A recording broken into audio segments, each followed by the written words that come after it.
Well, guess what? We're live. Welcome, everybody, to this week's episode of Doc Talk, episode number 11, actually. So grab yourself something cold to drink, settle in. We're going to have us a conversation about a riverboat tonight. But first, we got some business to take care of.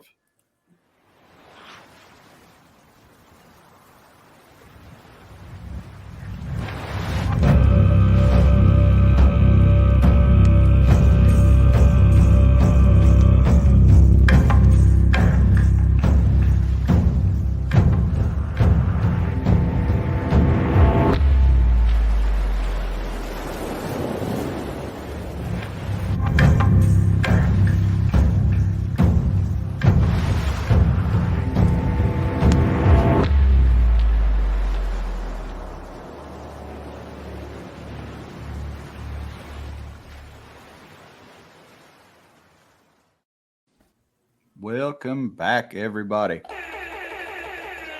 There you guys go. It just loosens up the crowd a little bit when I hit the buttons.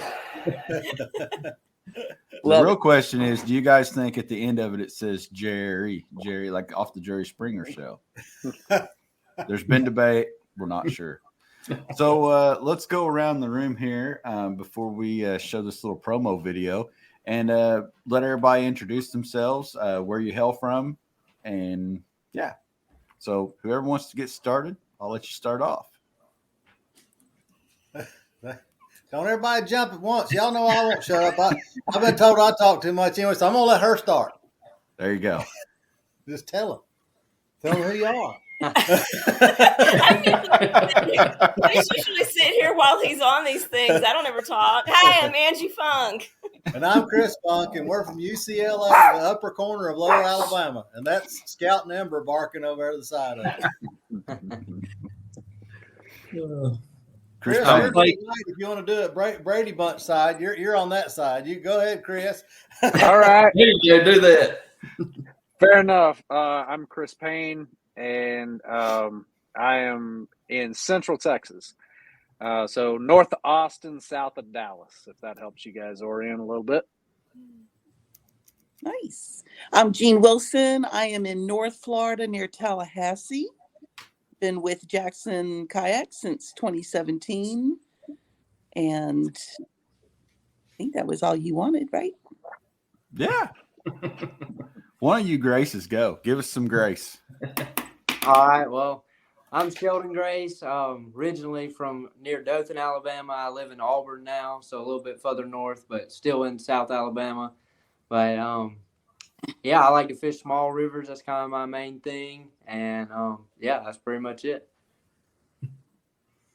And I'm Clay Grace. That's my son. Yeah. I follow him around.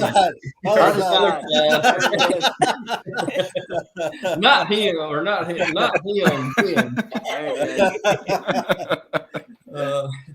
But, Chad Brock's new daddy. Yeah. I'll take I'm it. from Southeast Alabama. I'm probably like 20 minutes from the Georgia line and 20 minutes from the Florida line. So I'm down here in the corner. So I get to buy a fishing license for 3 states every year. Yeah. But like Sheldon, I like skinny water. We like to fish little creeks and rivers, and I guess that's why we were asked to be part of this Coosa deal, because we get in the moving water and stuff, and we were blessed to be part of that. It was a pretty neat deal to watch the design of the boat and just be part of it. Yeah, and for all you listeners tonight, this is actually part of the Coosa X team that had a big hand in designing this Jackson Kayak signature team water. Jackson Kayak team signature watercraft. Did I get that right, Funk? Yes, sir. That's a lot. Please don't ask me to say Jackson Kayak easy high-low seat slider system. Seat slider. I had a hard time with rudder locking screw. There's got to be a blooper reel going to be out there somewhere. I just know, if I know Jameson, it's coming one day. Yeah, for sure. That's when now, before we dive, family friendly to what you. Let's before we dive into this total conversation here and talk about what went into this, we want to show you guys that are watching live that may not have seen this yet. This is the reel or the promo for the Coosa X, the new boat by Jackson Kayak, the newest and latest riverboat in the Jackson Kayak line. So let's show that for you guys real quick. At Jackson Kayak, our roots run deep in moving water, in rivers. We got our start as a whitewater kayak company. And then the first fishing or dedicated fishing kayak was the Coosa. And the Coosa was designed from the ground up to be a river fishing kayak. And what does that mean? It means that it can go and handle moving water, light whitewater, rapids, tight areas where you need to be maneuverable and need to be able to turn, but also not sacrificing the features that help you get out on the water and catch fish. That line progressed and eventually became the Coosa HD. And the Coosa HD kind of evolved and took it to that next step. It added even more features and deck layout for an angler, but it didn't sacrifice the performance needed to get through moving water and get to those places that other anglers might not be able to get to. And now we launched the Coosa X. And the Coosa X is that evolution, that next step in the Coosa line at Jackson Kayak. The neat thing about the Coosa X is that this was a team effort from the Jackson Kayak River paddlers, all coming together, giving their input, and having a say in what they'd like to see in this new kayak. From the concept, being a part of the development team was just incredible because it was a lot of folks with a lot of input that each one of them had specific needs or wants that they would love to have seen in a boat. We built it for people that want to get in moving water and have all the functionality of a updated and modern fishing kayak. We've actually kind of gone back to some whitewater, moving water roots. I mean, this thing is nimble. At the same time, it's incredibly stable. I've crawled all over this boat, fore, aft, didn't matter what I was doing, and I never felt like I was going to tip over. Give me a moving water, it wasn't a problem. The Coosa X is built for the river angler. That angler that wants to get to those areas that are a little bit harder to reach, a little bit harder to get to, where the fish haven't seen as many baits come by. You may have to run through some mild whitewater or get through some moving water or under trees or around rocks and be very maneuverable to get to where that X is, that X that the Coosa marks the spot. The highlight of this boat being designed by the Jackson Kayak fishing team is that a lot of features that you think that you really want in a boat, well, they're there. So in 2 strokes, I can do a 180 in this platform, and that's what makes it such a great platform for running moving water. I feel like it really handles, the fast-moving water really well because you can kind of get into some areas that you wouldn't be able to get into with another boat. This is not just a boat that's going to be great for people who are really efficient at running rapids. This is going to be a boat that is great for any level of experience. If you want to learn to fish rivers or even small water, this would be great. Oh, it's a great boat, especially for the Coosa River here. It's just an ultimate river kayak. For river fishing kayak, I'm looking for something that's stable, that's easy to maneuver, in current. It's awesome. Great seat, very high, a lot of rod storage, ton of deck space, really, really stable. It's got a ton of maneuverability into it. So if you're a fan of the Coosa series, this will be right up your alley. It's been awesome, and it's handled everything we've thrown at it today. Everybody came together, they put their input in, and what came out of it is an awesome river fishing kayak, the Coosa X. The Coosa X, a Team JK signature watercraft. And there you guys have it. That is the promo reel for the Coosa X. So when we get into this thing and really start talking about it, Chris, Chris Payne, I'm going to kind of hit your blog and let's start with the why. Why the Coosa X? Yeah. So one of the things that we talked about in that article that I think a lot of links been shared this week is, the Coosa to me has personal thing. So I want to go back to 2012. I had a Yellow Jacket Coosa. That was my first real kayak. I fished out of a a little, big box store, 9.5 foot sit in for 6.5 years. And as a dude that's 6'2", I was looking for some comfort, and finally had squirreled enough money away. So I found a Coosa, a yellow jacket Coosa, and got to fish that on moving water. I dropped it in, and it was a completely different experience. And I think for a long time, those of us river rats that love to play on rivers and moving water and stuff, we liked that boat. But as like tournament fishing and all of that started to evolve, we needed a little bit more, right? And so then the Coosa HD, and it's kind of like the promo video showed, right? And I think it's evolved again, right? It's evolved even further, where now motors are coming into play. Horizontal rod storage is an actual thing, and we're not relying on the deck lid to just prop up a bunch of stuff. And then you've got a deck littered full of rods that you're trying to like measure fish on the deck of a boat in the midst of all this, and not get hooks in your hands and have to carry, pliers and dikes with you to do surgery on the water. Also, huge tank well. This is just the evolution, right? If I'm honest, people can read all the upgrades, but this is the evolution. This is what is supposed to happen with a paddlecraft company that's been around as long as Jackson has. Is we're constantly trying to get better. And when you get team input from guys who fish tournaments, guys who fish moving water, guys who fish all over the country, what you end up with is a boat that works for so many different people in so many different applications, and it's just an absolute joy to paddle. I don't mean to sound like too much of a homer here, because I've kind of made my name not being a homer, but this boat, while it has a few things that I would change about it, let me put it this way. I was so excited about this boat. Sorry about the dogs. You're fine. Squirrel running around out back. I've got GSPs, and so they're going nuts right now. But something about this boat, like I got in it, and the first thing, so where we put in at the river in Texas, it was moving water. Like if you put the boat more than halfway in, it was gonna be gone. And so the first thing that I wanted to do was get in it and hit it with one paddle stroke and see if I could turn it.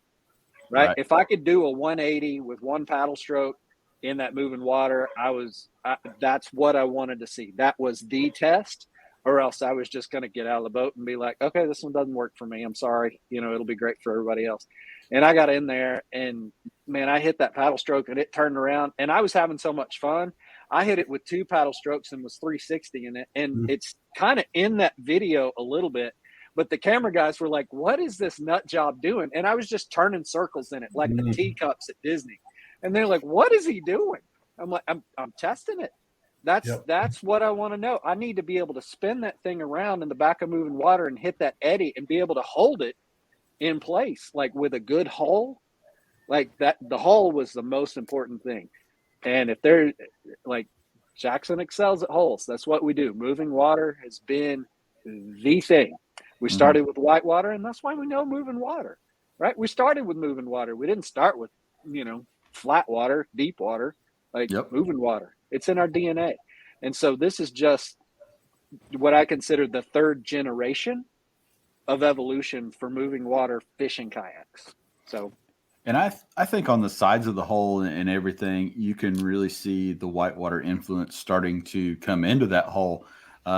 Especially when you look down the side of it. I mean, you can really see that integration starting to come together in fishing kayak and the whitewater. So the design process, I mean, Clay, give us a little bit about what was that like? I mean, as far as, going through that with the team and hearing everybody else's different opinions and whatnot. Yeah, I mean, we kicked around a lot of different stuff, starting out. We kind of knew, I think everybody kind of had an idea kind of what they wanted, but being on some of those Zoom calls and, hearing other people's ideas, that was the fun part about it. The rod storage on the side, I remember us, I really wasn't thinking about that. A lot of times I just got rods thrown up there, and then being in this boat, I'm like, yeah, it makes makes a lot more sense to have them, down the side, especially when I'm in a river. I never really use the rod holders, the ones in the back that are coming up because I'm in rivers and creeks and stuff's getting hung up. But that's why I've always just laid them on the front. And Sheldon's bad about, he's just got like rods everywhere. I'm like, so He's that it would age. definitely be good for him to kind of get typical youngin'. Yeah, he's got stuff everywhere. It falls off, But yeah, the process of just hearing other people, I was glad to see Jackson do that and kind of come, to people on the team and kind of ask for their input. I don't know that happens in a lot of different companies. I don't know. Maybe it does, but it was refreshing to see everybody kind of have their say in it. And then they, took that to the designers at the factory and they kind of, and it was, it was back and forth on a few things. But just to see that process and be part of it, it's neat. And then when the boat comes out, it's, you can see, different aspects of it that, that we talked about that. So it's neat for it to be basically a team boat. Everybody, was involved, even people that weren't in the actual group, that did the Zoom, even people on the team, had gave their input on stuff. And, but it was truly a blessing to be part of the design in a river boat, to, being a river person, river rat myself. So now, Sheldon, who had the worst idea? The worst idea? Yeah, what was the worst idea? I'll take this chance to shoot my shot at Jameson. The worst idea out of everything is Jameson needs to learn how to throw a different bait than a jackhammer. We just need to figure that out. I heard about this. Okay, that's probably the worst thing I've ever heard is throwing a jackhammer all day. But no, everybody had some really good ideas. I think it really meshed well as far as what everybody said. Of course, there was some things people disagreed on, and that's going to happen whenever you have so many people putting input in. But I really think that the majority of the things that everybody wanted got meshed in really well. And at that point, when you're trying to make a kayak, there's really no bad idea to start with. Everybody's throwing ideas, and some are like, yeah, we're throwing that out. That's not good. And then someone's like, yeah, that's nice. So it's just you bounce ideas off each other, and eventually you get to, what we have now, which is an amazing kayak. And so I think, there's not really any idea that was just awful. I think everything was, inside the ballpark that we wanted to get to. And I think, Jackson and design team did exactly what we wanted, all of us combined and all of our inputs. I think they did an amazing job with it. So now, Mama Jean, you have been a long time Coosa HD user. You love that boat, and you spent a lot of time in several Coosa HDs over the last few years here. Yes. How do you feel that this new boat will be able to change the way that you do things? Do you feel like it's a quality upgrade over where we was and how this boat's laid out compared to the original? Absolutely. And I think that if I had not also been in the U-Pick, that I might have just said, nothing could be better. Nothing could be better than the Coosa HD, because I was just so meshed with that boat and feeling so comfortable with it. And I thought, I don't know if I want the U-Pick. I don't know if I want not having, the hat. And it just seems like it's too big. But once I got in that and I had that expansive deck to, and it doesn't turn as well as the Coosa HD, but the U-Pick, gave me that feeling of the expansiveness of the deck and how wonderful that is for a lot of the things I like to do on the river. It really is just kind of pillage underneath, map with my net and look at little critters and, a deck in front of me. So when I got into the Coosa X, here was my big deck, but it was handling so much like the Coosa HD, and I think even more so. Like Payne said, that thing was turning on a dime. I couldn't believe how maneuverable it was and how comfortable it was how well it paddled. Because, it seems like you're in a big boat when you're on it, but really when you look at the length of it, it's really not that much, it's different. So I was totally impressed with the Coosa X, and I'm sorry, little HD, you have a place, but I'm going to get replaced. Now a buddy boat. Yes. Absolutely. And you're a big user of the hatch. I've seen the inside of your hatch in a few photos, and you use the hatch quite a bit, Gene. So I'm sure you're happy to see a gargantuan hatch on the outside of this Coosa X. That hatch, you could put your rods down. I can't really do that in my Coosa HD. I've been able to with a few, but most of them I really can't. But yeah, that thing is expansive. You can put the dry bags down in there, camping, equipment. So yeah, that's a huge plus on that boat is the big front hatch. Now over to Chris and Angie. This is the big question of the night. There's one Coosa X at the Funk household. Whose is it? Well, as of today, there's one here, but there's one paid for that's coming. And the color got changed to somebody's pick.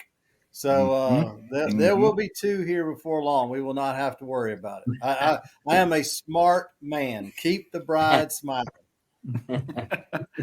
Especially if she's not a Fisher person anyway. He has always outfitted me very well so that I will go with him. And that's always been pretty important. I resemble that statement here at home. My wife is always, I make sure she's got a nice boat. So she does. Makes her like to go. She probably had the most poignant thought when we immediately trying to get ready for the launch. We knew that we wanted to do a side-by-side with the X and the HD. And the only way to do that is to get them on the water together, and she, as I've been trying to include her in more videos, because I love having her around, and two, it seems like she could speak to another audience that I don't reach. So it's been beneficial for us to have her there. But we decided, all right, we're going to run that boat along with the HD and go see. And her statement was, you don't know that you need this until you paddle it. Because if you're in that one, in the HD, it's a wonderful boat. Yep. It will do everything you want it to do. But when you get in this one, it is so eye-opening. And I mean, literally, like Chris said, when we get in it, she's spinning it, same thing. And I did the same thing. It's like, oh my gosh, not only can I turn 180, I can turn 180 and power out of it in a straight line and get to wherever I need to. And then it has a good glide too, and it behaves in the wind. It doesn't just wind vane. It actually turns sideways. We carried it out in some gnarly conditions and really got to kick the tires in it from whitewater to bad weather. She paddled it because she said, look, if I'm going to talk about it, I need to know about it. And I need to have all of my thoughts solidified. So as a reviewer, that's the best way you can be, is to actually get in it and kick the tires. Yep. But her statement about you don't know that you need this until you get in it. And I still say that. I'll tell it any person, if I'm near the water with that boat, especially if you're running your mouth about anything negative, sit your butt in it. Yeah. And I'll shut your mouth about it. I promise you. Now, this one's kind of for anybody that wants to answer. And I think, because I know we've all been here, as these boats have gotten better. Well, but let's back up. At one point, we all jumped into Jackson Kayak for our first time. And we let off the paddle and we felt that boat glide. And we went, holy cow, this boat is just, it's moving all on its own. And every time we get a new boat, it's like we experience that all over again. Do you feel like the Coosa X, getting in a brand new boat, a brand new hull design, do you feel like you're experiencing that same thing again? Can I? I got my hand up.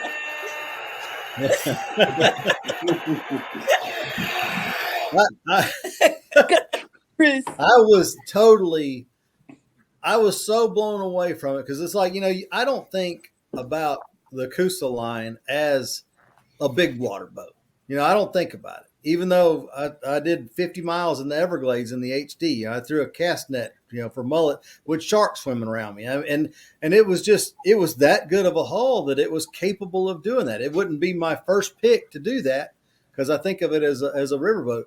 I promise you the X is at home as well on the flats chasing a redfish as it is in the whitewater of the Chattahoochee River. And you can't say that about many hulls. You cannot. There's just like I ran a Cuda 14 down the Coosa River, and that was a bad idea. I swam 4 times that day. That was not good. So they're not all designed to do everything. But I promise you, I would put that X on any body of water and fish for any critter that swims and not feel outgunned. Well, and Chad, can I jump in here real quick? Yeah, absolutely. So I think people outside of Jackson that know me as a boat reviewer, right? I've done Coosa X is my 68th kayak that I've gotten in and reviewed. I've been in dang near everything.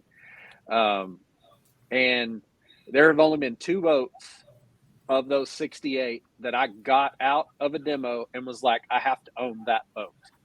Mm-hmm.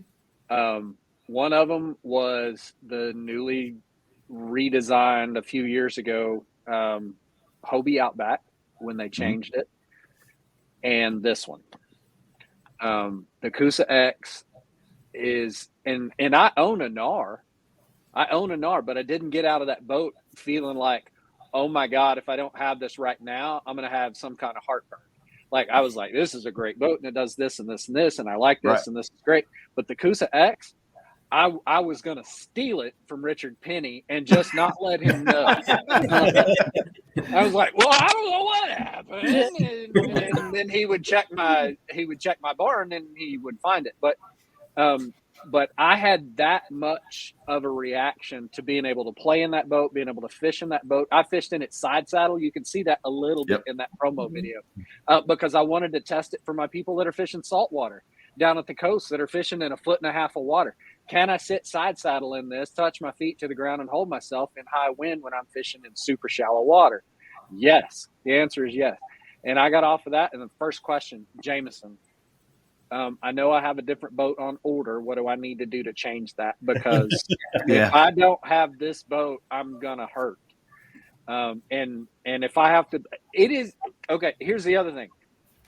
It is one of 2 boats that I have been willing to pay full retail out of my pocket the moment I got off the water. Yeah. That's how big of an impression it had on me.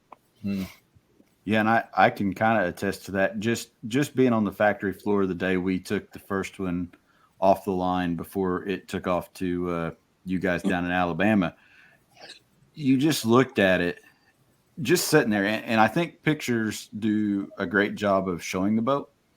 But until you see that boat in person, it's like, holy cow. We set the boat on the floor. I stood my fat butt up on it, stood on the floor.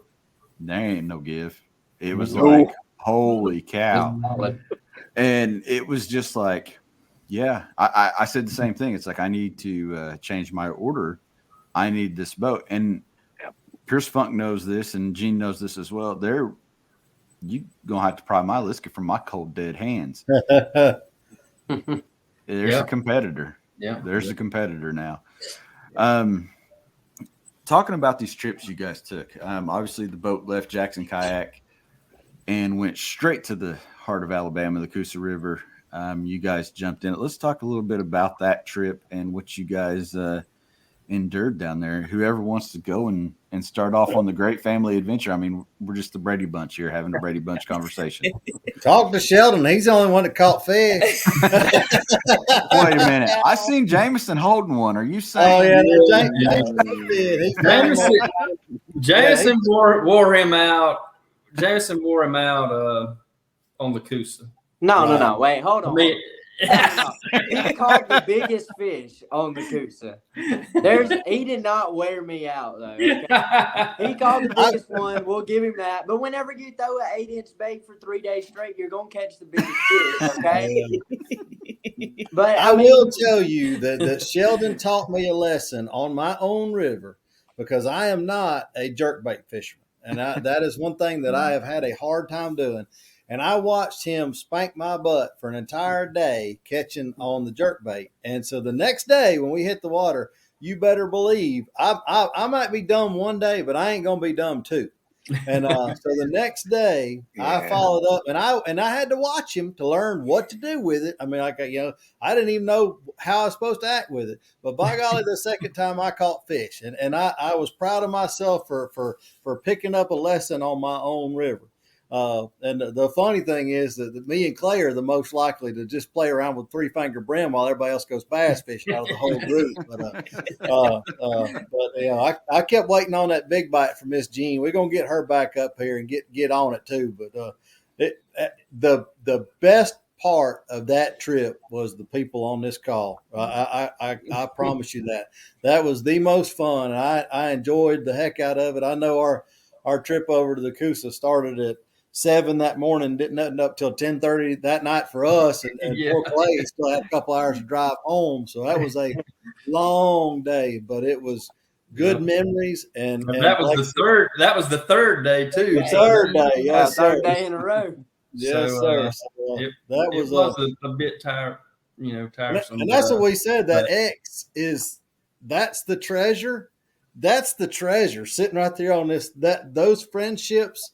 The beauty, the eagles we saw flying, the leaves that we saw changing, that's the treasure, man. I mean, I honestly didn't have to rip one lip. And it's funny because she the whole time, here you go, I got another one, Chris. I got another one, Chris. And for those of y'all that don't know, I'm her eternal bait boy. So that's my job. Yep. But it was so much fun, and I'd love to do that, and I'd love to get more team members to join in with us to do it, because it was a blessing. That was fun. Oh, it was a blast. I was definitely the weakest link on this trip. Oh, I doubt that. Oh, come on. I doubt But that. you got to understand, Miss Jean throws logging chain for her monsters. And she's got to understand, I got guppies. She's got monsters. So we're going to have to get her off her logging chain next time she comes up. We'll get you took care of, Miss Jean. I promise.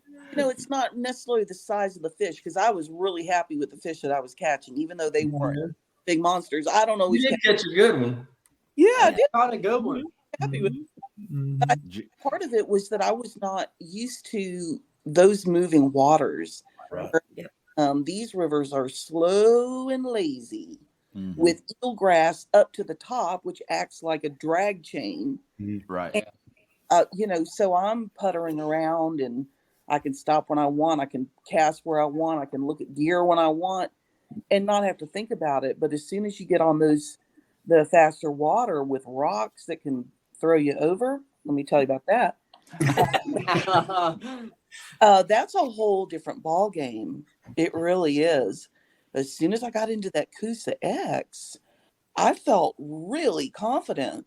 I felt so confident in that boat.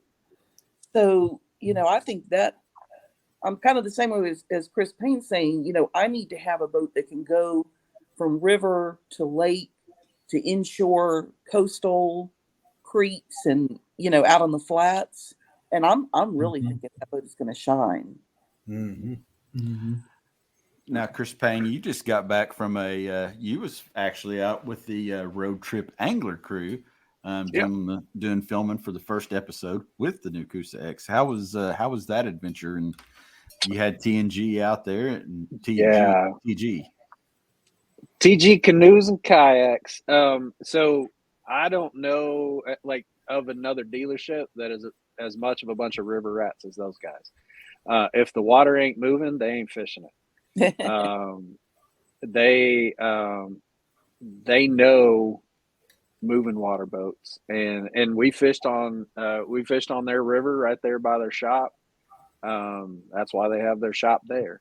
And They know the ins and outs of it. They know every chute, every eddy, every rock, boulder. They know it all. And the water is lower in that river right now. So it's a spring-fed river, so it's always got water in it. But the level goes down based on the rain. Yep. And so Miss Evelyn, who is the matriarch of TG Canoe and Kayak, she let us know that the river is lower than it's been since before 1950. Wow. And so every little boulder, every little rock, everything was exposed. And so we were going to get a real technical run through. Yeah. So Lance is talking, Lance in the comments there.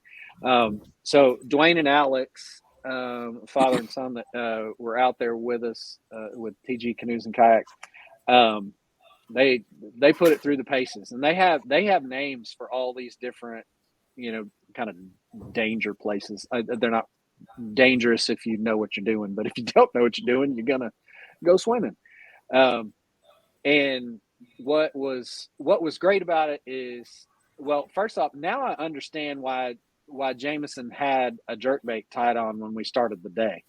I was like, what are you doing? Apparently he had learned from Sheldon. Oh, you shouldn't have told us that.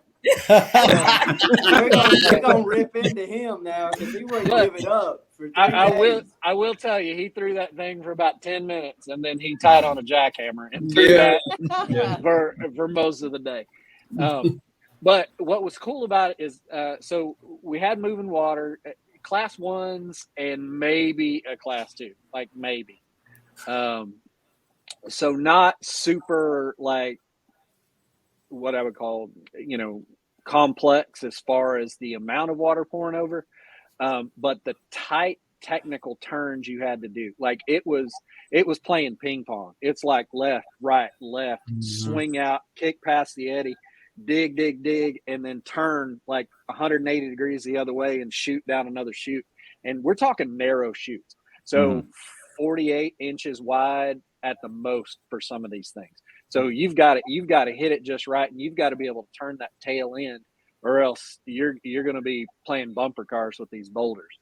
And what was cool about it is I got to paddle. So I was in a Yellow Jacket Coosa X because I kind of begged my way into that one to test that colorway just because of the nostalgia that it had 10 years post. Right.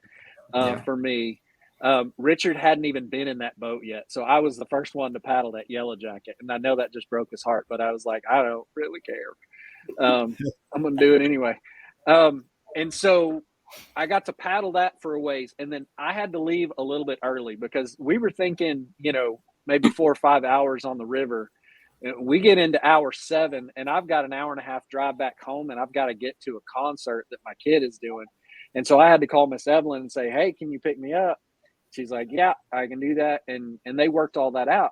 But in doing so, I talked to Dwayne, and Dwayne's like, hey, do you mind if we switch boats?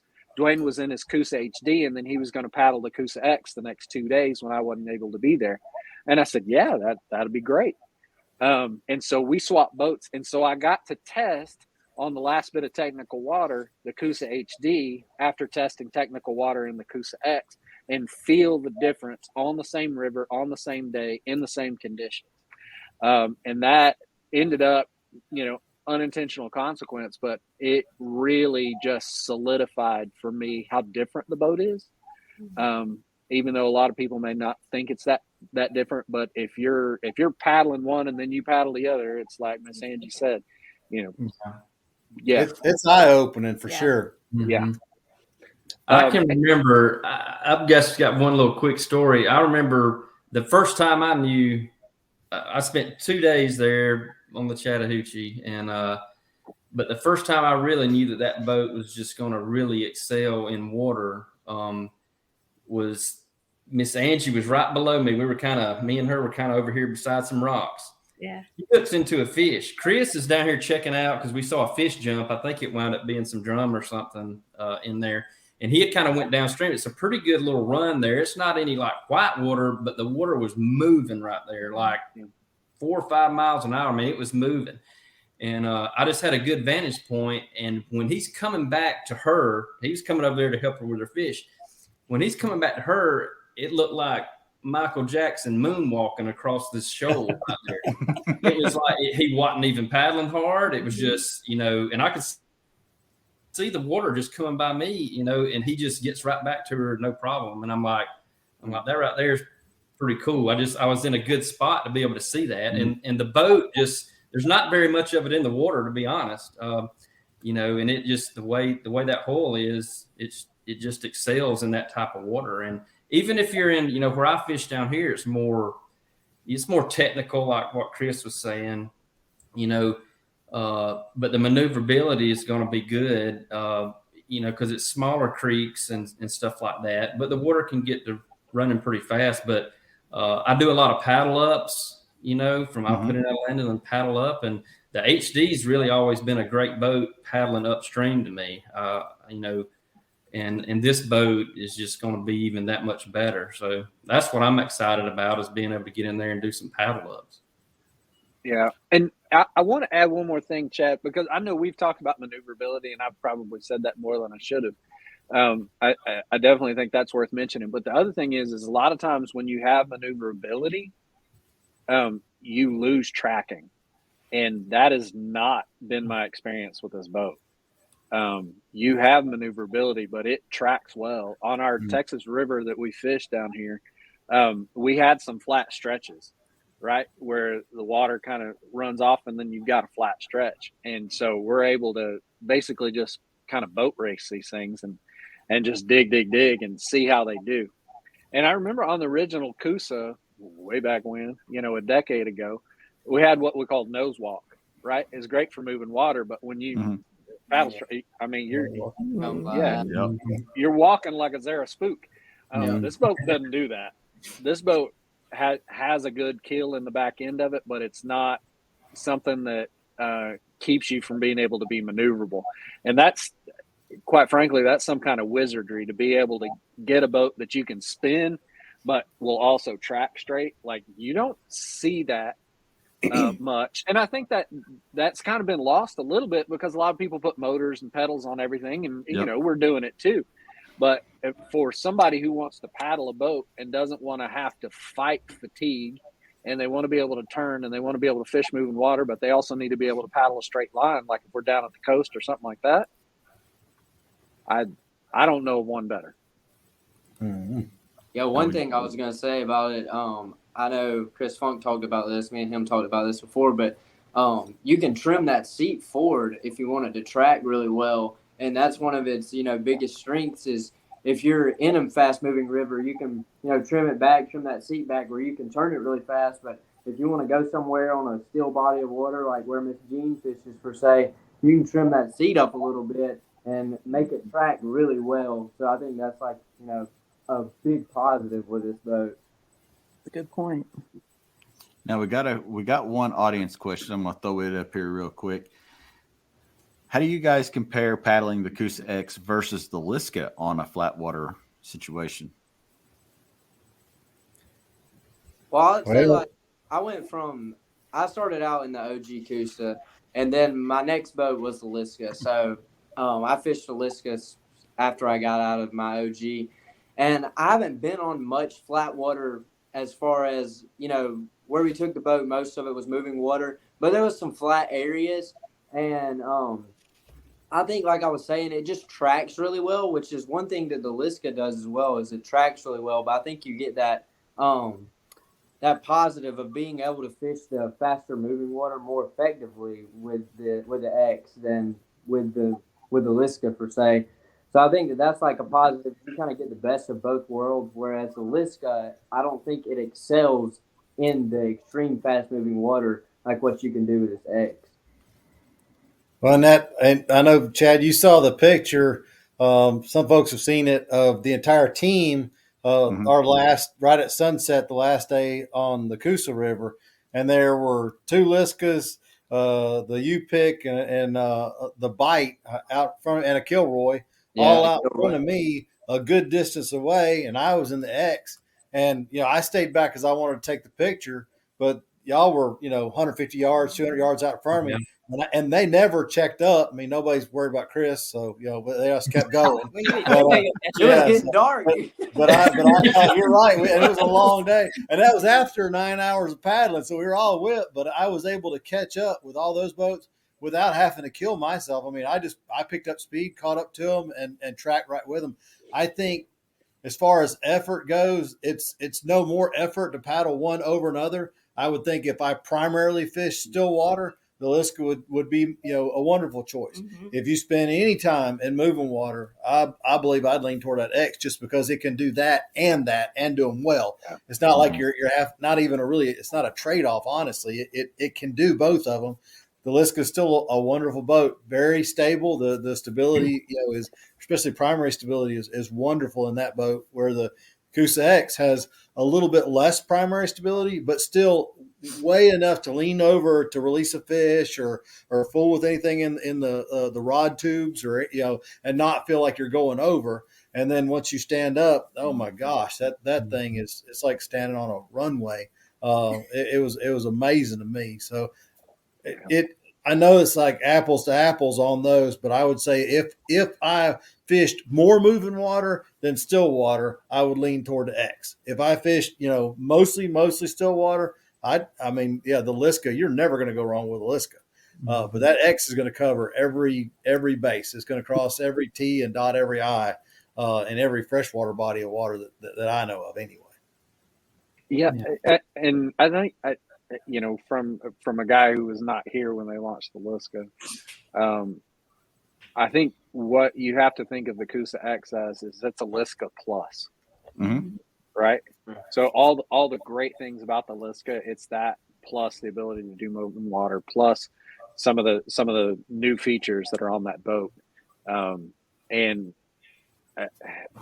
they're both great boats, but if you're picking one, Mm-hmm. Same thing. I've got a question for Chris Funk for people who fly fish. Can you tell them, what you did in testing, what you can do with the rod and stuff? Because I think a lot of people, I had a guy ask me, he said, what about, he's got a Mayfly, and Mayfly is a very stable boat. He says, is it as stable? Was this question. And I've talked to him a little bit about primary and secondary stability because there is a little difference there. I mean, the Mayfly is really solid, but can you touch on that for people who may want to get a Coosa X and fly fish out of it? Sure enough, yeah. Because you were the first one to ask the question, and I think I texted you the pictures that we took the back part of the rod butt holders and actually put them back in the tank well, and you could put 4 9-foot fly rods in there if you wanted to. Of course, most people I know wouldn't carry that many. It'd be 2, at the most. But the one thing where that boat is going to shine is in the maneuverability. The fact that you could turn it and point it, like the Mayfly. I mean, if when I was standing in the Mayfly, I would have to put the paddle against my chest, and pull to turn the boat around, really pull and a few strokes to turn around. You guys know that I use the paddle belt a lot. With the Coosa X, I'll be able to pop that paddle out of that paddle belt in one hand, spin the boat, change it wherever I want it to go, and then it'll pick back up tracking where I want, put it back in my paddle belt, and go back to fishing. And by changing out those thumb screws on the foot pegs to the low profiles, there will be literally nothing on that boat that would catch fly line. So, it will be a very, very good fly boat. Without a doubt. Just a well thought out feature, I tell you. I'm not even a fly fisherman, but we'll get you one day. One day we'll get you. I'll bird nest a couple of reels for you. Jane's going to show up all dressed in Sims. She'll be busting 12-pounders on number 6 yellow. Yeah. Oh my gosh, Gene, come on.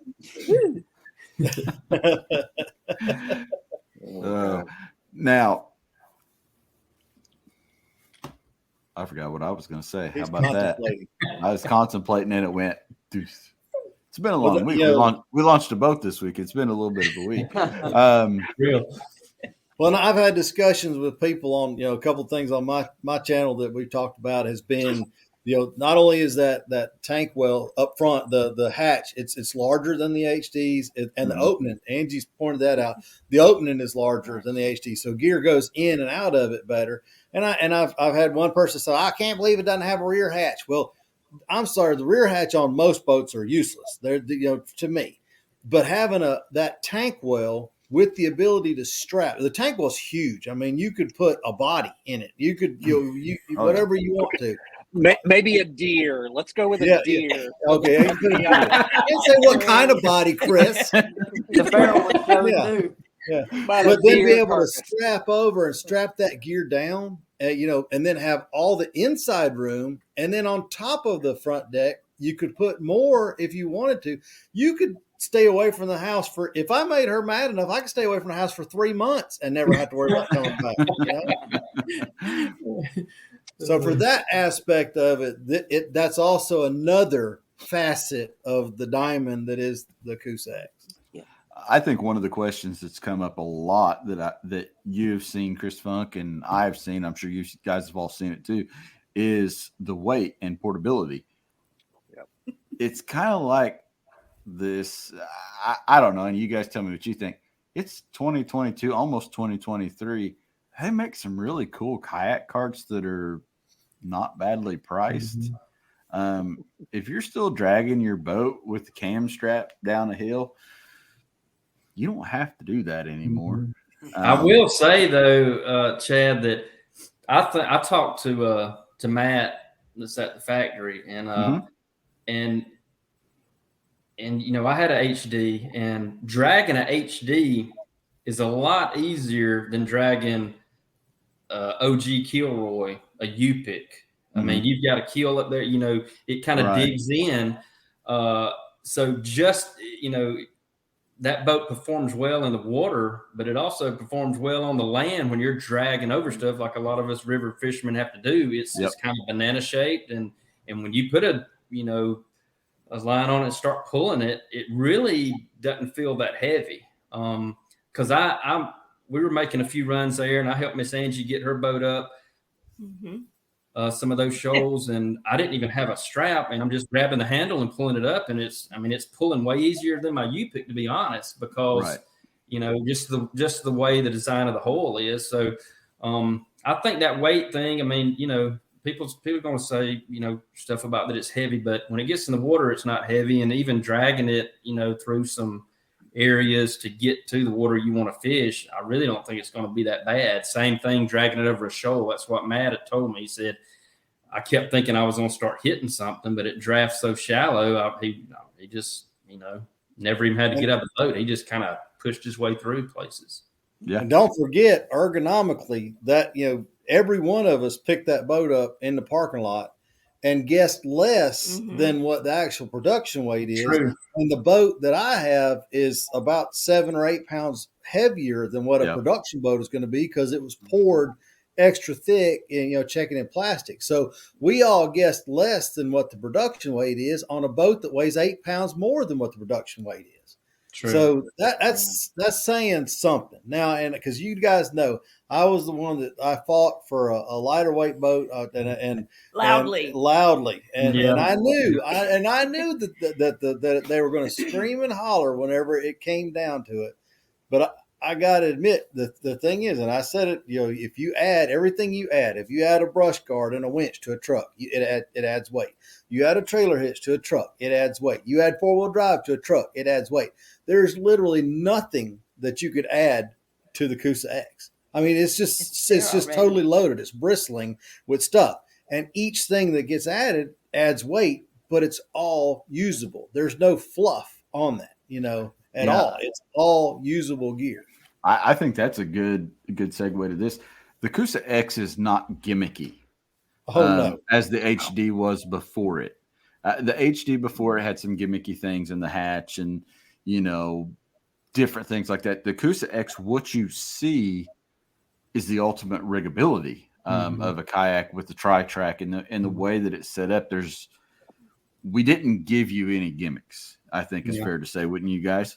I agree. I agree with that. And if you want to just leave it stripped down, if you want the open deck and you want to just put one fly rod on there and not have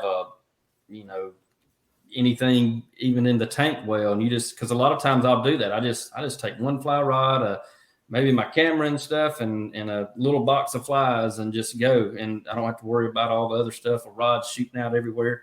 So you can just strip it down and stay really clean. Or you have so much gear track, on the sides, you can rig it out however you want. But there's no, like you say, there's no fluff, like Chris says. It's what you see is kind of what you get. Everything there does have a purpose, And having the tri-track where it is on the sides actually makes it really easy to pick up from the side. Unlike trying to grab it by one handle with one hand, that the tri-track, you can actually get two hands on it and pick the boat up.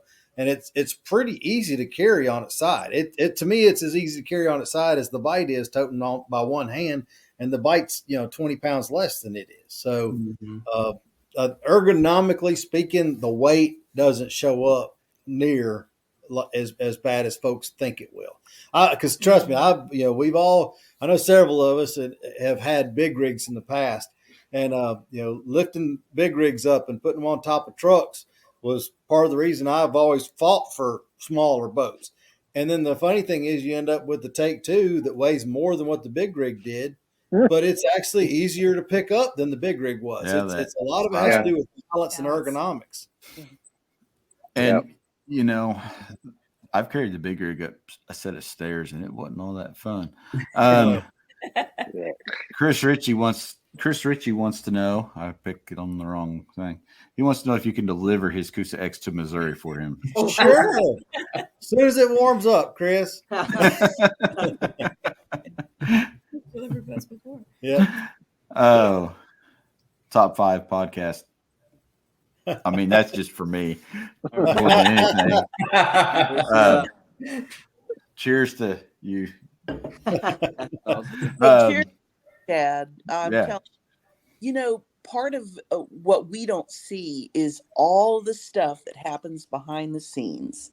Right. So all of the editing and the footage that's being put together, and the stuff happening in the factory, and it's the amount of content that's going out that has to be prepared well before the launch, but then you've got to keep up, so bravo. And we are really lucky to have you, and lucky to have the rest of the team. Yes, sir. Really been very much so. Well, we've got a good team as a whole at Jackson Kayak. I mean, this project started with you guys. It started with R&D. It started with the people on the factory floor. There's a whole lot of hands touch this project. The guys in customer service, Matt and Charlie, they took the boats out and beat the time out of. And if you haven't seen what Matt and Charlie do to boats, you ain't seen nothing. They literally beat these boats to death, especially something like a Coosa, because that is their primary boat, and they beat them down. And they beat this thing down. You guys all took a boat out and shook it down, and dealers have been involved. I mean, it's not just our team, it's dealers like TG involved in doing some testing on this thing when it first hit the water. And it's a lot. I mean, a lot of hands touch these boats before they come out the door. And I think the Coosa X is the testament to where we're headed and how we're going to get there. Yeah. Shout out to all the guys that were on a lot of those Zoom calls and stuff that hadn't really got to see this boat yet. I mean, we're down south. It just, logistically, it just worked out. Yeah, it got cold up here. Yeah, it got cold, but a lot of those guys are really going to.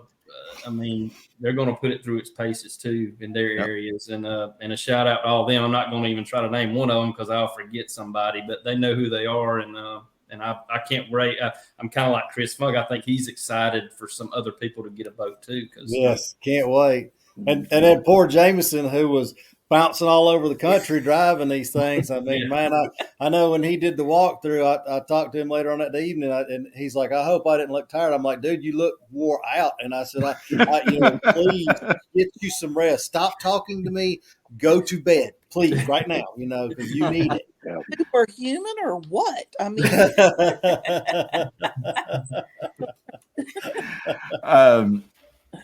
so let's talk about rocker, because the last two boats that we've introduced at Jackson Kayak have had the rocker to them. Obviously, the NAR has more rocker than a boat of that size has had in ever. Usually, people are used to big flat boats like the Big Rig or the other brands. The Coosa X, obviously being a riverboat, has a lot of rocker. Let's talk about the benefits to that and what that's allowing these two new boats to really do. And I don't know who wants to start. Maybe. Okay. I vote the pro. Take it, Chris. You know more about rocker than any of us. Yep. So we can talk about the NAR first, right? Right. So I fished 2 tournament seasons out of the Big Rig HDFD, and fished it in some gnarly stuff. Like I have some cell phone video in 35-mile-an-hour winds in fresh water with water just right. Yep. There wasn't a lot of rocker on that boat. So what rocker allows for you to do in big wave water like that, wind water or whatever, is it's going above and over it rather than trying to plow through it like a bulldozer, right? So we're doing a little more Dukes of Hazzard, and a little less Hulk smash, a little less semi hitting a wall. Right. And what that also allows you to do is stay on top of the water higher, right, as you're coming up, and it directs the water around you through the hole that allows you to maneuver better. On the Coosa X, I go back to that old to the OG Coosa, right? Like Sheldon said, I looked at pictures from 10 years ago, and man, if you counted from the water line to the top of that thing, that sucker was thick, right? Yeah, big front end on it, and that was for moving water, right? You want to be on top of the water, not going through the water, because when you go through the water with moving water, that's a bad combination. So you want to stay on top of the water. So what the hard thing about the OG Coosa, when you're building in rocker, you have to be purposeful with it, is when it's tall like that, you become like what Chris Funk said, like a wind vane, right? And you're catching more and more wind. So for guys who don't know what I'm talking about, think of it as if you're fishing in a kayak and you're sitting down and it's a windy day, and then you stand up, that's the equivalent of having you are a sail, right? So if you are not purposeful with how you build rocker into the boats, then you end up either being a sail or a bulldozer, and you don't want to be either one of those things. I love the way that both of these boats handle in the water. Just the fact that you have so much boat control in a large, boat like the NAR, which is a battleship unto itself, or something as nimble as the Coosa X. And we're using the same brain when we think about how these things are going to handle water and engineer it into that. Like, I know other companies are trying to do their best and stuff, but they just don't know how to handle water that doesn't stay still very well. Right. And so I've done a horrible job of explaining that, but basically rocker allows you to maneuver in the water and over the water rather than through the water, right? We're acting more like giant ships that are on the ocean. Their job is to go up and above the waves, not right through the middle of the waves. Those are different types of boats. And so both of these newer boats have gotten back to that and have done it in a way that you're not sacrificing performance either. So you get the best benefits of both worlds. And That's the ability to trim that seat and drop that nose back. And you got to look at the difference between the OG Coosa, which was a high-low, and then the HD, which was 2 positions high, 3 positions low, maybe 6 inches of seat movement fore and aft in that trimability. Yeah. But then you get this boat, which has probably close to 10 inches of track that you can move. And then when you go from high to low, that also moves it a good 3 or 4 inches. So you probably have 13 inches of forward aft movement if you wanted to, the ability to trim a nose down if you didn't want it to move that much, or get that sucker all the way back if you want to get, buck wild with it and raise that nose up a little bit. And then that's when, like Clay talked about it, almost dancing over that moving water. It's just kind of tickling the top of it and rolling. And it's an amazing thing to see. And let's talk about one more thing, since you're talking about the track and that kind of stuff. This is by far the best seat that's in a paddle boat. Yeah. Right. The fact that you can trim it, it's the easy high-low. It is a comfortable seat. Like, I didn't have any kind of kayak cushions or lumbar or anything on it. And we were in that boat, I was in it 8 hours. The other guys were in it 11 hours. Right. And I was able to bring it up a hill, load them into, load stuff into a truck, get in the truck, drive back to my truck, and get into my vehicle and drive an hour and a half home. And I didn't feel like I had gotten in a fight with a Chicago Bears linebacker. Right. Yeah. That doesn't happen in most boats at my age. Like, I'm in my mid to upper 40s. And so I'm not a spring chicken like Mr. Sheldon is. It's not, am I going to hurt when I wake up in the morning? It's what's going to hurt when I wake up in the morning. And so having the ability to trim that, and high and low, and a super high quality seat, that is great for river rats. This seat doesn't, one of the things that always makes your back hurt, and you don't realize it till you go to the chiropractor as you get older, it's the older seats would pinch in as they sag, they would pinch in on your hips, and it just kills your back by the end of the day. And that's mainly what caused that. But these new seats are really nice and flat, and they're just great. Yeah. Got a question for here. How stable is high seat?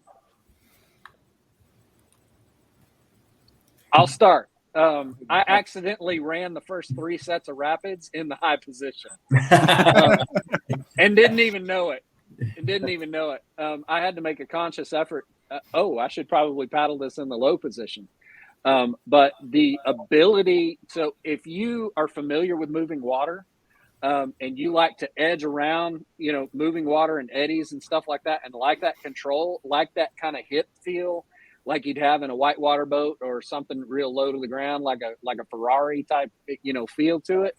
The high position, like it's perfect for people who are familiar with, how to dig a hip in and, catch an edge and just, float right out. Like, if you're a brand new to kayaks and you're kind of a wobbly giraffe leg dude that has never really been in a high position, and you've only been in one of those little foam hurt your back seats on a big box store thing, probably don't run moving water in it until you try it in flat water for a little bit, so you can figure it out, because you will feel stability and stuff as you're moving. Like, if you put your nose over your shoulder, you're going to feel that stability kick in.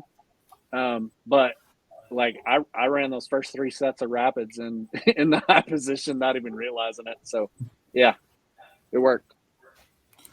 How high is it comparable to the seat height in the U-pick in the high position? So that's kind of a loaded question. It depends on if you're talking about a 2022 U-pick or a 2020 U-pick, because there's actually different seat sliders in those two boats. So if it's the 2020 U-pick, yes, it is higher. If it's the 2022 U-pick, it's the same seat, the same easy high-low seating that's in the 2020. So yeah, it would have the different new high-low seating is in the U-pick that's in the Coosa X. Yeah. But you do It's pretty high. I mean, water, right? Like What's with the Coosa X, you are a little bit higher. It's like the boat sits higher in the water, so you will be a little higher off of the water. But as far as like deck to where the seat is, it's the same. And I shared pictures with our team of the X in the high position and the Liska in the high position measured off the deck, and it's from the deck height. It's about a 3-inch difference in the X over the Liska. So it is I call it an advanced high. It's higher than it. And if you want to compare it to that boat, it's a considerable difference off of the deck. I was going to ask specifically Chris. I know I think Clay, when we had it, a couple of us paddled with a 250, and then I paddled with my Copperhead, which is a 260. And I was in the low position, but I tend to be more of a wide angler paddler, so I like that, or a low angler paddler. I like that 260. What did y'all think would be your better paddle length on this? I think 260. I think mine and Sheldon's both were 260. In that bending branches, that Navigator, Angler Navigator I had, it's that adjustable ferrule. So we were pretty far out. We usually have them pretty long. So I think a 260 really for the X is the way to go. Yeah, I keep mine really long because, I mean, y'all know this. Normally, when I hop in a boat, I don't sit down at all. He's standing in a Kilroy in moving water. I'd have been swimming, but yeah. He's young. Yeah. Yes. But, he's not fat either. That's surprising. Yeah. He's not chubby. Not yet. So he's working on it.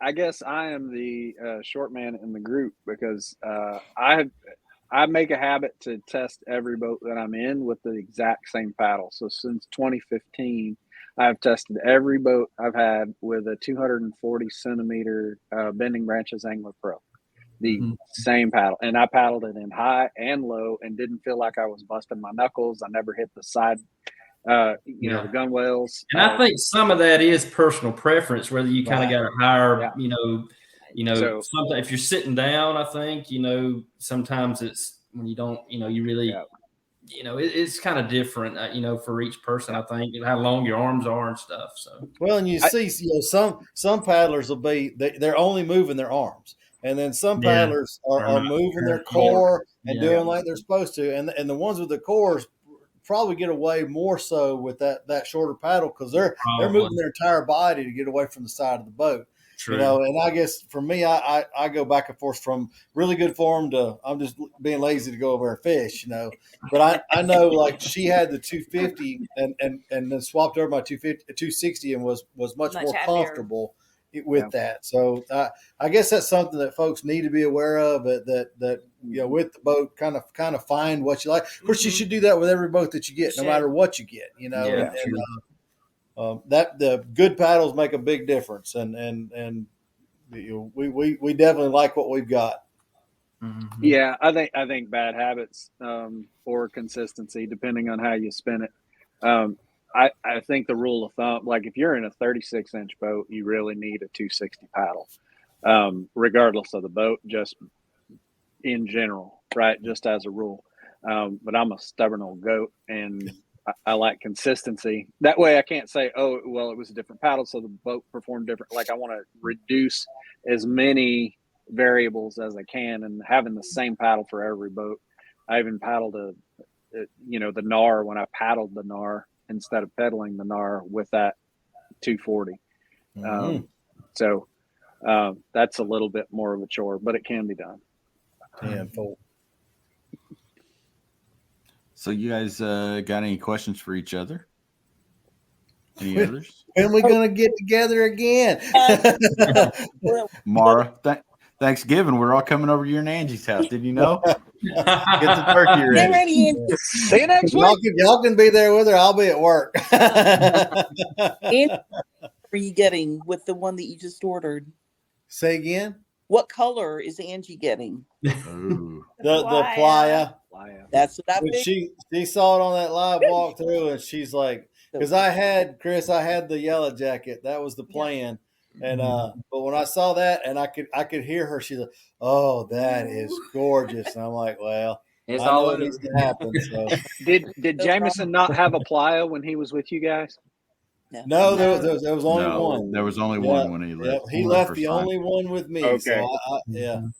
So And she is not a camo boat fan. I would camo everything. I just Yeah. Oh, come on, y'all have seen my Liska. Yeah, Angie, I have to agree. There is plenty of boats here, and there is not one camo boat in my arsenal. If they could all be blue, they would all be blue. I was so happy when Playa came out. yeah, I think she's the everything most we have. colorful critter on the river. So that's that. But we definitely keep her My looking. wife good. is quite envious of your Liska, so we have a take two in the knockoff version now. That's what we're going to call it. So we got a question. An Orion 25 with the seat removed and a 35 in the tank well. Will it fit in the Coosa X? Have we tried it? Haven't. I don't have a 25 right now, but I'm telling you that the seat width from that there'd be no doubt. I mean, but there'd be no doubt. And 35, no doubt in the tank well. And I'm sorry, Aaron, I don't have a 25, or I'd try it for you. But I mean that area is huge, and especially if you took the slider system out, then had just open floor there. That's a lot of beer, someone says. Does the Coosa X come in a pedal drive? No, the Coosa X does not come in a pedal drive. That's the Coosa FD available still, and we also have the Bite FD if somebody's looking for something smaller like that to take on the river. The Coosa FD is actually not a bad river boat. It's got a little bit of a different nose to it, not as bulbous. But yeah, it's and paddles surprisingly well for that boat. Surprisingly well. I paddled it over in Panama, in the Pacific for a almost a day, and was keeping up with a lot of the folks pedaling. So I was very impressed with that in that aspect. And as far as both our ladies go, for the other ladies that might be watching, because statistically, in case you guys didn't know, because I found out this week because I looked, there are more women that follow Jackson Kayak Fishing on Facebook than there are men. It's actually 58%. Hey. Well, I mean, look at what they're here to look at. There's a lot of beards out there. It's the eye candy, right? It's eye candy. Our calendar will be available in December, ladies. Just hang on. Oh goodness, kept me out of that one. What about James Instagram, Chad? On Instagram? I don't actually have that statistic in front of me. I just remember it this week because I was actually looking for promotional things. So as far as the ladies go, how do you guys feel like this boat paddles for you? And what would be your advice to other ladies that might want to say, well, I'll give this boat a shot? That's a good question. Go for it, Angie. That's because you don't like to talk. I've learned you pretty well quickly. Well, for me, and we all laughed about it because I am not on the fishing team. That's honorary. She just catches more fish than everybody combined. But I'm the typical gal who never fished, never did anything of the sort, who went out with the outdoorsy guy and married him. So what do you do then? If you're going to spend any time with them, you've either got to start doing some of the stuff that they enjoy, or you don't see them anymore. So I started fishing with him. And then when we got into the kayaks, well, first we got into the canoes and then the kayaks. So he's kind of brought me along and taken very good care of me. I will have to say that, take good care of the one you're bringing into the sport. Now, paddling the Coosa X as opposed to some of the others, I love my Liska, not just because it is a beautiful boat and it's gorgeous, but I love the way it paddles. I love the way it handles. But when I got in that Coosa X, it was fun. She's just giggling. I was just spinning it around and just giggling, literally giggling and having a good time. Even for a gal who's not experienced at all in a paddle boat, get in and try. That's all you can ever do. It might not be perfect the first time you try to paddle, and you might get frustrated, but you will enjoy just being out on the water. That's the best part of the whole thing. And then getting to meet other paddlers, because it is a family. And I will say that has been one thing that the Liska has done for us, having the girly boat.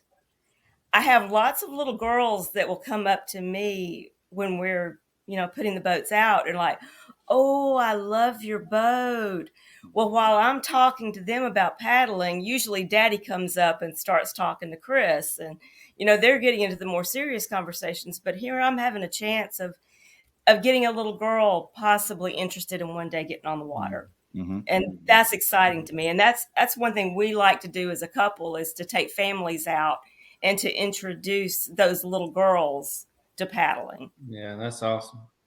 And what I know, Miss Jean and Angie, both of them on the river, we talked about that, because Jean had some trepidatious moments about the whitewater, and Angie's not comfortable in serious moving water, even though she's been down the Coosa a few times. And both of them, we said, the thing that folks need to remember is nobody ever talks about the memories from sitting on the bench. That's right. And when you take that step and jump out there and that's why it's so important for guys. Let me tell you right now, if don't buy your boat and your gear and then get your bride the Walmart special, the cheapest PFD, the cheapest paddle. Don't do that. If you wouldn't paddle with she's not going back with you. Don't make her paddle with it. And when you raise her, you got an elevator. It's kind of like that, you've got an elevator. Well, you elevate her with a PFD that's built for a lady. You get her a darn good paddle. You get her a good boat. You keep her as comfortable as possible. She will go again and again and again with you. And that is a wonderful marriage tip as well. But to me, it's just extremely important. But I was so proud of both of these ladies that pushed envelopes, and they found their X, because that was a little extreme for both of them, and survived the day with smiles and memories. And man, I mean, just that just like, woo-hoo. They both killed it. I mean, oh, it was awesome. It was awesome. They did great. It was. That's because y'all took care of us when you needed to. So much for holding. You could have done it. Now, as we get ready to close this thing out, I want to go to Chris Payne on this one. 2012, everything starts really taking off in the kayak world as far as the fishing industry goes. Original Coosa, like we've been saying. There's still a lot of room for growth. I mean, here we are with the third evolution, the Coosa X, but we can still show up to the ramp and get those questions of they just can't believe that this is a thing, How much more do you feel like teaching wise and with all this evolution, are you still surprised that you get this question? I think I am. Every time I do a workshop, every time I'm at a boat show, every time that I'm just taken out on the water, I am keenly aware, just by the people who come and talk to me, that, man, there's so much more room for growth. And what's also cool about it is fresh eyes when they come to it. And I hope I'm answering your question right. But fresh eyes when they come to it ask new questions sometimes that we've not considered, right? When you've been in the market a long time, they're like, oh, well, why does that do that? For that reason.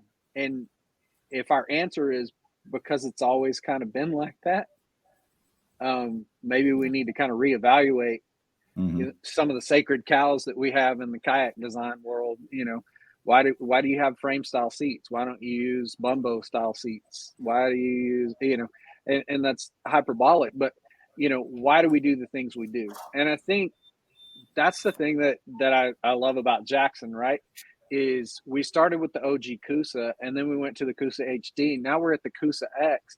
And by the time we get to the Coosa Z cubed or whatever it's going to be, in another 10 years or whatever, it's going to be that much better because we never stop trying to improve. That's what's important with boat makers. If, there was a guy on one of my feeds, I shared all the launch material and stuff because I'm excited about the boat. Let's be honest. Right. And so the title of the article that I wrote is why the Coosa X, and somebody kind of smarted off and was like, so you can sell more boats. Yeah, I seen that one. And so I didn't answer him because I want to stay professional. But my answer is, if we're not constantly trying to change and we're trying to pass off the same thing, like vehicles change every year because our expectations of what are in vehicles change every year. If we're not changing our boats, if we're producing the same exact boat for 10 years straight, people aren't going to buy your boats. You have to keep up with the times. Like high-low seats are a must now. Like frame seats that don't pinch in, that's a must.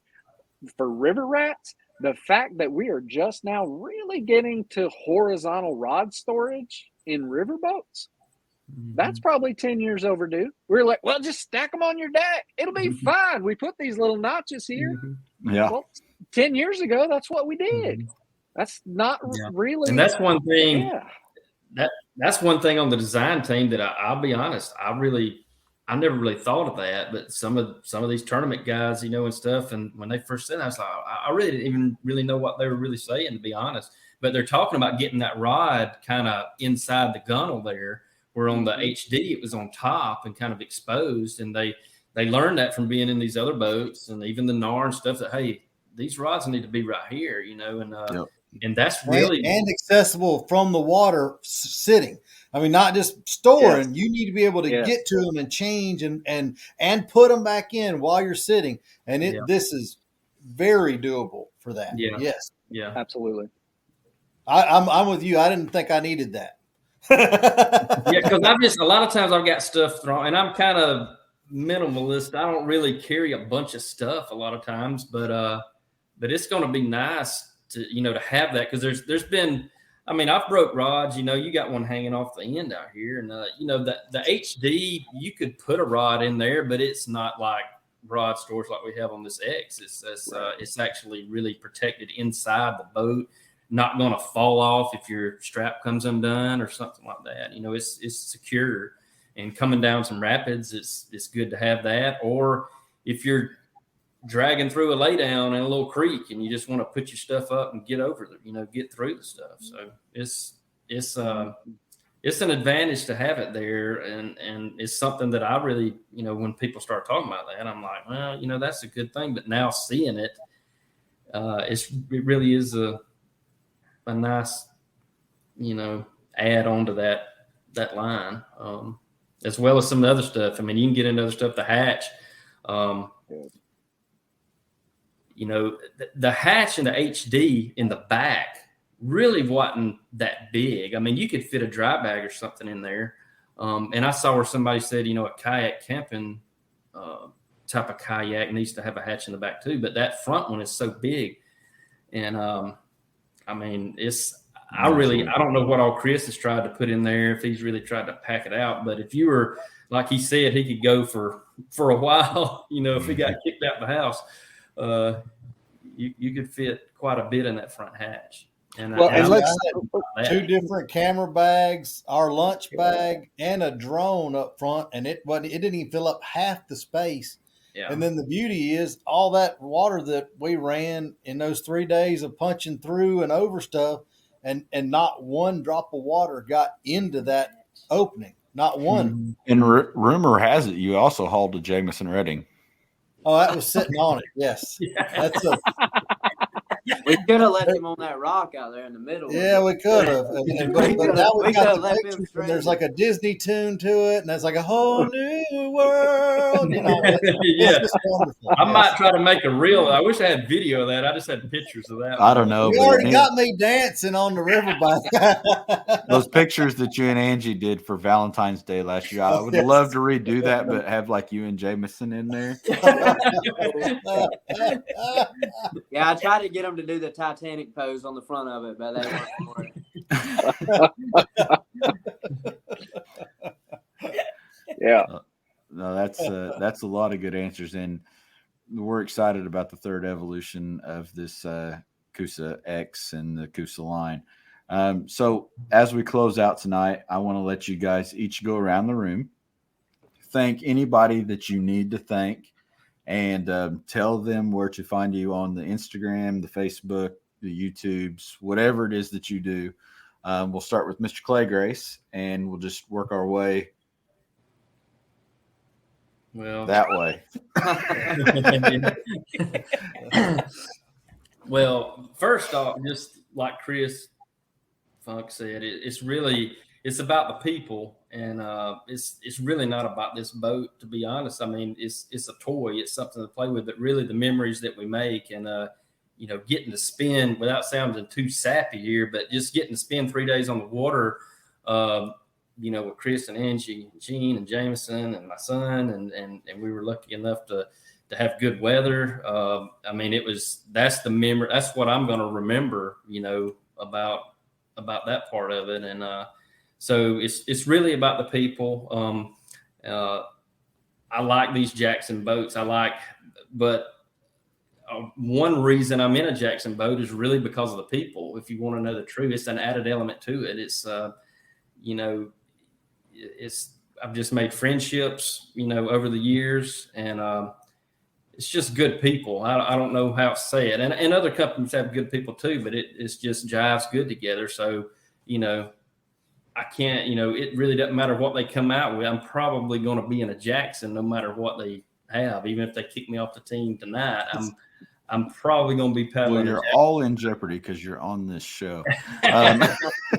We are. But yeah, I don't really have any sponsors. I really want, my Instagram is Fishing with Grace. You can get on there and check out some pics and kind of what we do. Sheldon, it's mostly pictures of Sheldon.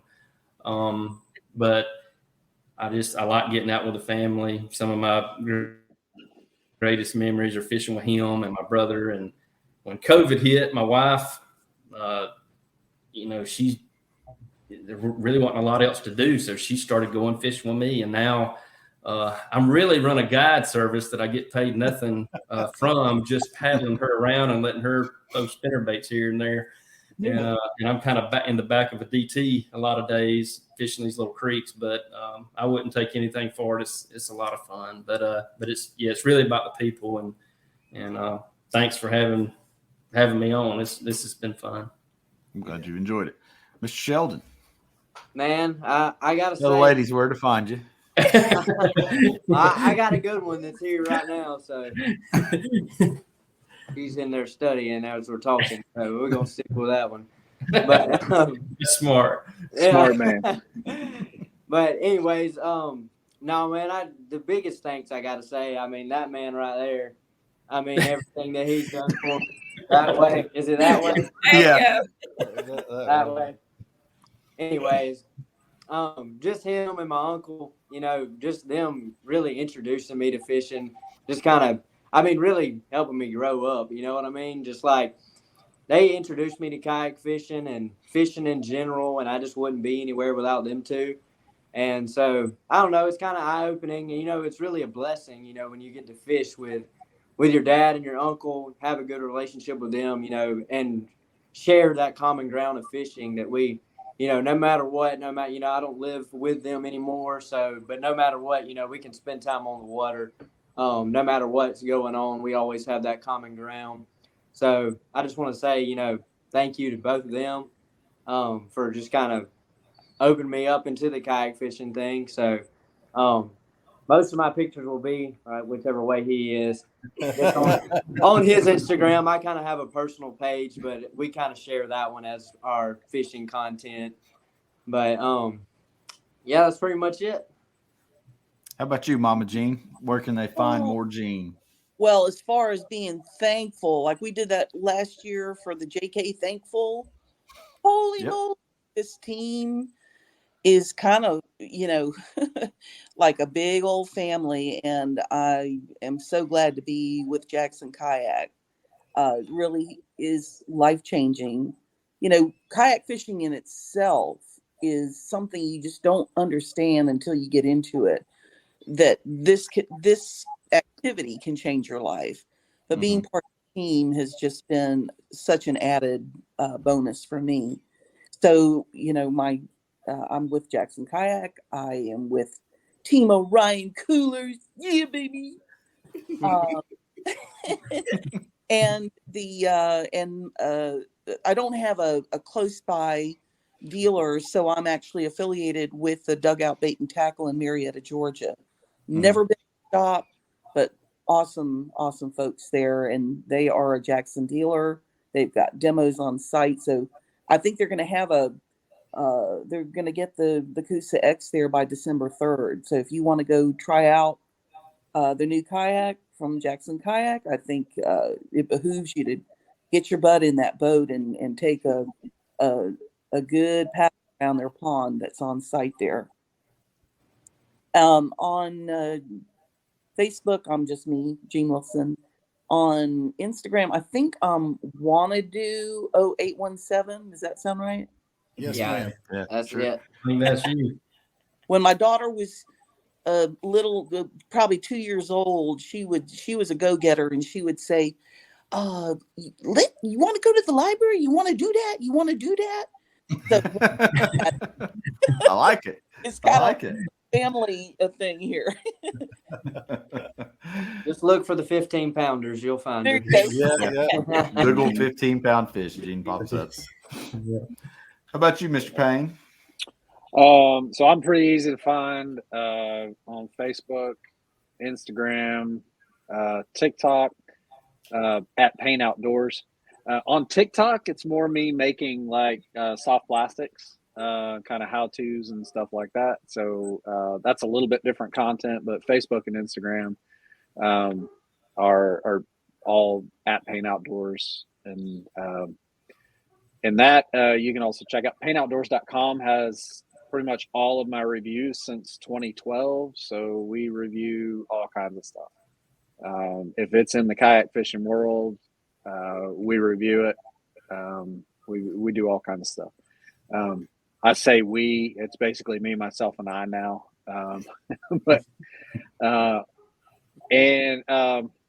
So I like Mama Jean's kind of thankful for, I'm one of the newer guys to the Jackson family. I've paddled Jacksons for over a decade, amongst other boats, but this is kind of new, a new foray for me, because I've tried to stay distant from boat manufacturers so that I can talk about all the things, and typically they're pretty limited. So it took a significant group of people to convince me to be willing to kind of saddle up with a group. And so I guess that kind of starts with Richard Penny. Yep. Richard was like, hey, look, we really need to talk about this. And we talked about it a long time.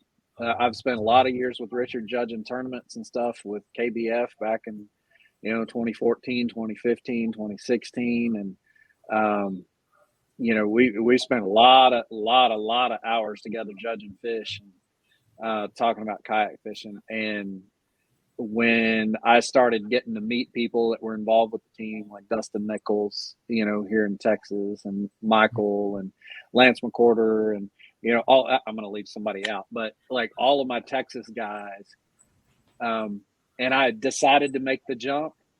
They're like, all right, you're in the family. Welcome to the family. And like these guys are immediate second family.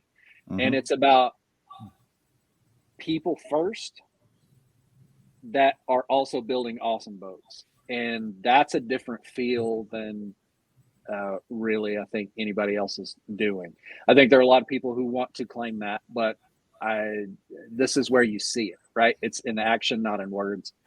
And so I hope to be here a really long time. And if I get fired, like Clay said, I'm still going to, hopefully that happens after I get my Coosa X. Yeah, me too.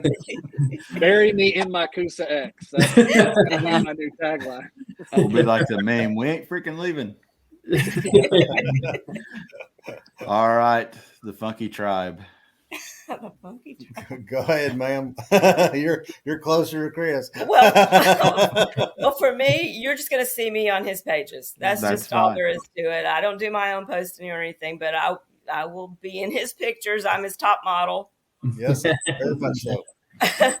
So, but I've been around on the edges for years now, and it has been a blast watching this boat come about from my little viewpoint in the passenger seat, and not being in the design team, but not being in all of that, but watching everybody work so hard to make this the boat that it is. And it's been just a joy to finally get to put names and faces together, and you start seeing me a little more and more as the months go along now. So that's a good thing. Well, that's it. Because for my built-in model, Ethan, after he got married off, is like and chased his little female and then got married off. I was on the water a lot alone, and it's very difficult to photo boats and things like that by yourself. It's just not easy to do. So she's gracious enough to jump out there. I know we photographed for Bennett Branches before when it was lightning storm, and we literally had minutes before it was a life-threatening situation, so let's run out there. And then of course the X the other day, we had to get on the water, but the hurricane was coming, so she takes them for the team pretty regularly. But team wise, man, I can't thank, there's so many folks, and some have come and gone down the way. And this past October, I celebrated 10 years on this team, so I'm a little long timer member. But what a blessing it's been, and through the some of the rough days and the rough times and the COVIDs and the everything else, and to come out and be able to be a part of something. The thing I've always loved, like I think Chris said, it's more about the people.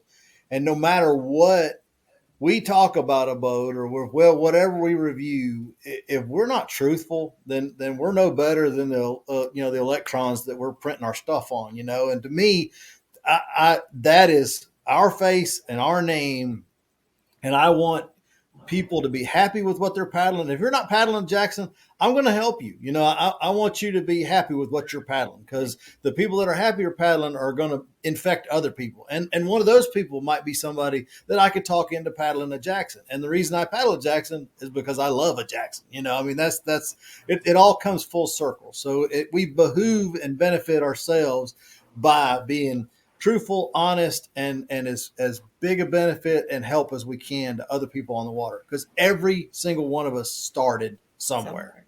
And that's what a lot of people in this industry tend to forget. So every one of us took that first step. Every one of us took that first adventure. And the more that we can help do that, so for us, and she falls along the same line, but for me, my life revolves around 6 F's: my faith, my family, fur, fins, feathers, and photography. And I know I fudged a little bit on that last one, but the photography part is a lot of fun for us, and to be able to share the things that we're surrounded with and the beauty that we see. Feral One Photography is my site. I think that's what it is on Flickr. I think I'm Feral One Photography on Instagram. Chris Funk, the Feral One on YouTube.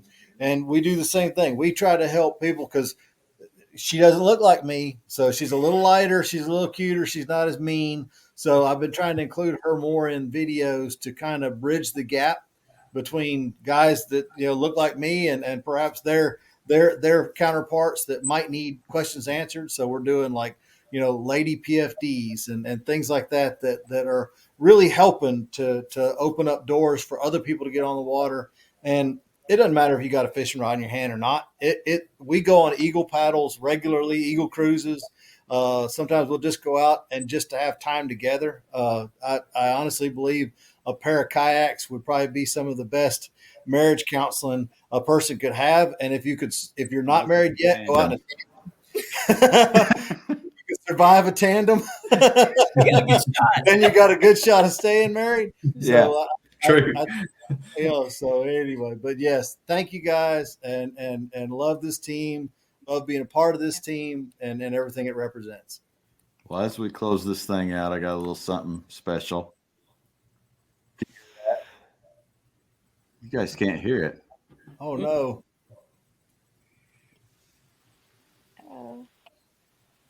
It's so special, it's hidden. The secret. Can't hear it, can you? Nope. You can't hear it. That's disappointing. Play the Brady Bunch theme song and nobody can even hear it. Oh.